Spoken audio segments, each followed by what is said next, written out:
আসসালামু আলাইকুম রহমতুল্লাহি ওয়া বারাকাতুহু। সম্মানিত দর্শক, বিএনপির নতুন সরকার গঠন হওয়ার সঙ্গে সঙ্গে ঝড়ের গতিতে অনেকগুলো সিদ্ধান্ত বাস্তবায়িত হয়েছে। সিটি কর্পোরেশনগুলোতে প্রশাসক নিয়োজিত হয়েছে। তারপর সচিবালয়ের গুরুত্বপূর্ণ পদগুলোতে পরিবর্তন এসেছে। আর সবচেয়ে সেন্সিটিভ যে জায়গা, সেটি হলো ক্যান্টনমেন্ট, সেনাবাহিনী। সেনাবাহিনীর যে সকল কৌশলগত পদ পদবি রয়েছে, যেমন ডিজিএফআই, সিজিএস থেকে শুরু করে নবম ডিভিশন, এ সকল প্রতিষ্ঠানের প্রধান রূপে ইতিপূর্বে যারা দায়িত্বরত ছিলেন তাদেরকে ঝড়ের গতিতে অপসারণ করে নতুন এবং পছন্দের মানুষকে বর্তমান সরকার নিয়োগ দিয়েছে, এবং এটাই স্বাভাবিক। এখন প্রশ্ন হলো যে এগুলো নিয়ে এত বিতর্ক হচ্ছে কেন, বা এত দ্রুত এই কাজগুলো করাটা সরকারের জন্য সঠিক হয়েছে কি হয়নি, বা এটার ফলাফল কী হতে পারে, এই বিষয়গুলো নিয়ে খুব সতর্কতার সাথে আলোচনা করার চেষ্টা করব। এমনি আমি সাধারণত বিচার বিভাগ নিয়ে এবং সেনাবাহিনী নিয়ে কোনো কন্টেন্ট তৈরি করি না। সময়ের প্রয়োজনে যখন কোনো কথা বলতে হয় যথেষ্ট সতর্কতা অবলম্বন করি। এই কারণ হলো এই দুটো জাতীয় প্রতিষ্ঠান যথেষ্ট স্পর্শকাতর, এবং আমি মনে করি যে কোনো যারা নাগরিক রয়েছেন, দায়িত্ববান নাগরিক, তাদের উচিত হলো এই প্রতিষ্ঠানগুলোর সম্পর্কে যথেষ্ট, যাকে বলা হয়, দায়িত্ব নিয়ে তারপর এদের পক্ষে বিপক্ষে বা এদের নিয়ে আলাপ আলোচনা করা। আদারওয়াইজ এদেরকে নিয়ে কথা না বলাই ভালো।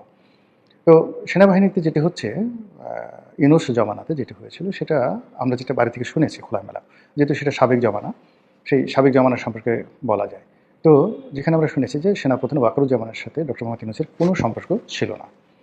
২ নম্বরে যেটা হলো যে ডক্টর ইউনূস বারবার সেনাপ্রধানকে পরিবর্তন করার চেষ্টা করেছেন, পারেননি। আবার সেনাপ্রধানের কাজকে বাধাগ্রস্ত করার জন্য কৌশলগত যে পদ পদবিগুলো রয়েছে, তিনি সেখানে তার পছন্দের কয়েকজন লোক, মানে তার নিজের তো আসলে এরকম পছন্দের কেউ নেই, তাকে বুদ্ধি দিয়েছে যে এই ভদ্রলোকে যদি নিয়োগ দেওয়া হয় হয়তো জামাতের হাত শক্তিশালী হবে, এই ভদ্রলোকে যদি নিয়োগ দেওয়া হয় তাহলে বিএনপি দুর্বল হবে, আওয়ামী লীগ অপদস্থ হবে এবং তিনি শক্তিশালী হবেন, এবং সেই অনুযায়ী তিনি সেই কাজগুলো করার চেষ্টা করেছেন, কিন্তু সেগুলো হয়নি। শোনা গিয়েছিল যে সেনা সদরের সঙ্গে যমুনার দীর্ঘদিনের কথাবার্তা বন্ধ ছিল, এমনকি মুখ দেখা দেখি বন্ধ ছিল। এবং এর মধ্যে আবার আমরা কতগুলো নাটকীয় অবস্থা দেখেছি। হঠাৎ করে ডক্টর মোহাম্মদ ইউনূস সেনা সদরে গিয়েছেন, আবার কখনো কখনো সেনাবাহিনীর প্রধান তিনি তার স্ত্রীকে নিয়ে ডক্টর মোহাম্মদ ইউনূসের সঙ্গে দেখা করেছেন। তো এগুলো সবই ছিল নাটক। তো এনিওয়ে, সেনাবাহিনীর সঙ্গে অন্তর্বর্তীকালীন সরকারের একটা মনস্তাত্ত্বিক বিরোধ ছিল, এতে কোনো সন্দেহ নেই।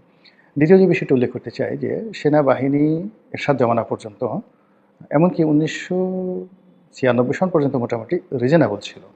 এখানে দলীয় প্রভাব প্রতিপত্তি ছিল না, বাইরে যারা লোকজন আছে তারা সেখানে নাক গলাতো না, এবং ক্যান্টনমেন্ট নিয়ে, সেনাবাহিনী নিয়ে কথাবার্তা বলতে গেলে যে কোনো দায়িত্ববান লোক ১০ বার চিন্তা করতেন। এমনকি স্বয়ং প্রেসিডেন্ট বা কোনো মন্ত্রী অথবা সংসদ সদস্য ক্যান্টনমেন্ট নিয়ে কোনো বিরূপ মন্তব্য করতেন না। একবার মাত্র সালাউদ্দিন কাদের চৌধুরী একটি আপত্তিকর শব্দ বলেছিলেন, এটা তার পক্ষে সম্ভব, যে তিনি ঠাট্টা করে বলেছিলেন যে আমাদের সোনা বাহিনী আছে না, সোনা বাহিনী।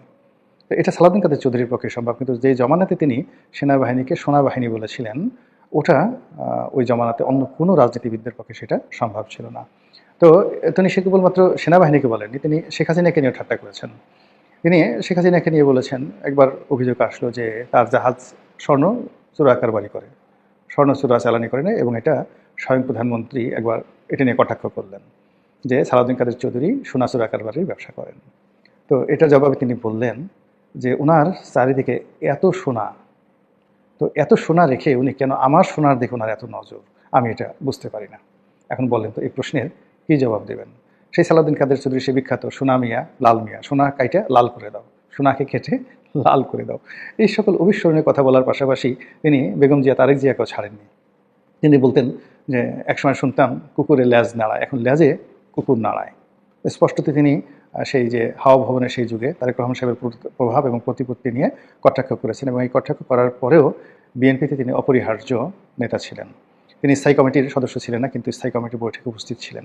তো এরকম তার সন্তান এবছর মনোনয়ন পেয়েছে, অনেকটা তার চরিত্রের। আবার তার ভাই গিয়াসউদ্দিন কাদের চৌধুরী, তাকেও বাদ দেওয়ার বহু চেষ্টা করা হয়েছিল, কিন্তু চট্টগ্রামের রাজনীতিতে সালাউদ্দিন কাদের চৌধুরীর পরিবারের বিকল্প এখনও বিএনপি খুঁজে পায়নি। তো যেটা বলছিলাম যে সালাউদ্দিন কাদের চৌধুরী ছাড়া এইভাবে আসলে সেনাবাহিনী নিয়ে সরাসরি কেউ কথা বলেনি। আর এই গত ১৭ মাসে সেনাবাহিনী নিয়ে কথা যদি কেউ বলে থাকেন, সেটা ব্যারিস্টার ফুয়াদ বলেছেন। ফুয়াদের অনেক সাহস, তিনি এই কথাগুলো বলেছেন। এখন এই কথা যদি এখনও তিনি বলতে পারেন, তাহলে বুঝতে পারবো যে না, তিনি সত্যিকার অর্থে বাপের বেটা। এনিওয়ে, তো সেই সেনা প্রধানের সঙ্গে, সেনাবাহিনীর সঙ্গে যেটা ডক্টর মোহাম্মদ ইউনূসের জমানাতে ছিল, এর মূল কারণ ছিল আওয়ামী লীগ জমানাতে সেনাবাহিনীকে রীতিমতো নির্জীব এবং রীতিমতো অপদার্থ বানিয়ে ফেলা হয়েছিল।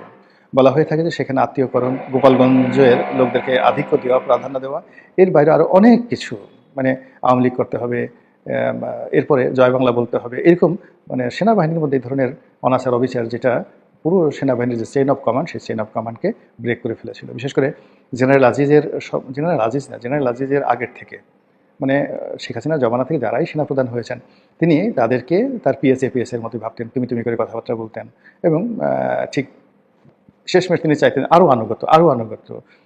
যেভাবে একটা সময় আনিসুল হক সাহেব যে ঢাকার মেয়র ছিলেন, তার ভাই সেনাপ্রধান ছিলেন, তো একেবারে সরল সোজা বেলাল সাহেব। তো তিনি দেখা গেল প্রধানমন্ত্রী শেখ হাসিনা সমুদ্র তীরে খালি পায়ে তিনি ঘুরে বেড়াচ্ছেন, সমুদ্রের পানি তার পায়ে লাগছে, বেলাল আর এক ধাপে এগিয়ে তিনি হাঁটু পানিতে নেমে গেলেন এবং তার সেই সামরিক পোশাক ভিজে মানে একেবারে চুপচুপ হয়ে গেল। এরকম মানে যে যত বেশি নির্লজ্জ হতে পারতো, বেহায়া হতে পারতো, সেটা যে যেখানে থাকুক না কেন সে রাজনৈতিক আনুকূল্য পেত, এবং আমাদের সেনাবাহিনীও সেই আওয়ামী লীগের রাজনীতিকরণ থেকে রক্ষা পায়নি। এই কারণে জেনারেল ওয়াকারুজ্জামান থেকে শুরু করে আওয়ামী লীগের সেনাপ্রধান, সেনাপতি ছিলেন, তাদের সকলের প্রতি বিপ্লবীদের, তারপরে শেষে অন্তর্বর্তীকালীন সরকারের ক্ষোভ ছিল। এবং এই প্রথম অনেক সার্ভিং জেনারেল তারা তাদের কমান্ড ফেলে দেশ থেকে পালিয়ে গেছেন, যেটা এই স্বাধীন বাংলাদেশে কখনো হয়নি, এমনকি ৭৫ 15 আগস্টের সময়টা তো হয়নি। তো এই ঘটনা ঘটেছে, এবং তারই প্রেক্ষিতে যখন জনাব তারেক রহমান সাহেব ক্ষমতা আরোহণ করার পরে সবাই বলে থাকেন যে এই নির্বাচন হওয়ার পেছনে, তারেক রহমান সাহেবকে দেশে আনার পেছনে এবং দ্রুত তাকে প্রধানমন্ত্রী বানানো বা তার হাতে ক্ষমতা হস্তান্তর করার ক্ষেত্রে জেনারেল ওয়াকারুজ্জামান শক্ত ভূমিকা নিয়েছেন। আদারওয়াইজ ডক্টর মোহাম্মদ ইউনূস কোনো অবস্থাতেই নির্বাচন এত সহজে হতে দিতেন না। দ্বিতীয়ত, নির্বাচনের পরে যে সকল জটিলতা তৈরি করার চেষ্টা করা হচ্ছিল, যেমন বলা হচ্ছিল যে কনস্টিটিউশনাল অ্যাসেম্বলি হবে, তারপরে সংসদ সদস্য যারা নির্বাচিত হয়েছেন তারা দুটো শপথ নেবেন, প্রথমে তারা কাজ করবেন সংবিধান সংশোধন করা এবং জুলাই সনদ বাস্তবায়ন করা, তারপর তারা সংসদ সদস্য হিসেবে দায়িত্ব পালন করবেন। এই সকল পরিকল্পনা ভেস্তে গেছে, সকল পরিকল্পনাকে নস্যাৎ করে দেওয়া হয়েছে। মনে করা হয় এটি জেনারেল ওয়াকারুজ্জামান এবং তার যারা সঙ্গী সাথীজন, তারা এই কাজ না করলে হয়তো ডক্টর মোহাম্মদ ইউনূস এত সহজে ছাড় দিতেন না, আলী রিয়াজরা এত সহজে ছাড় দিতেন না।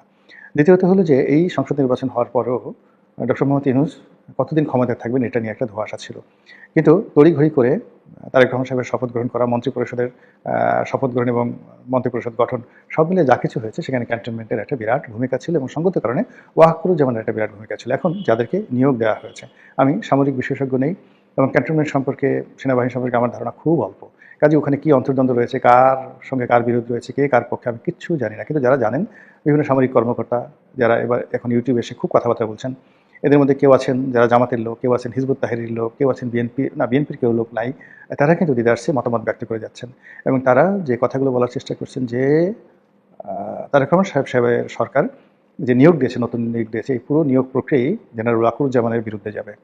2 নম্বর হলো যে এখানে যারা নিয়োগ লাভ করবেন, এতে করে জেনারেল ওয়াকারুজ্জামানের ক্ষমতা সংকুচিত হবে।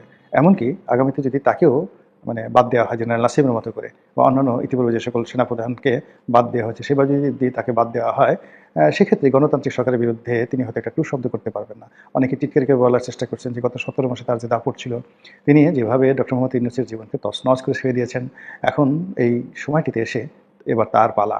এখন পারলে তিনি ঠেকান তো, পারলে তিনি কিছু করেন তো, বা তার উপর যে খড়গ নেমে আসছে সেই ব্যাপারে তিনি কী করবেন, ইত্যাদি ইত্যাদি নানা রকম ঠাট্টা মশকরা টিটকারি করা হচ্ছে সেনাপ্রধান ওয়াকারুজ্জামানকে নিয়ে। হোয়াট এভার মেবি, সবাই বলছে, এই জন্য আমিও এই কথাগুলো আপনাকে জানালাম, বিকজ কন্টেন্ট যেহেতু তৈরি করি, সেই সমসাময়িক এবং চলমান বিষয়গুলো নিয়ে বক্তব্য দিতেই হবে।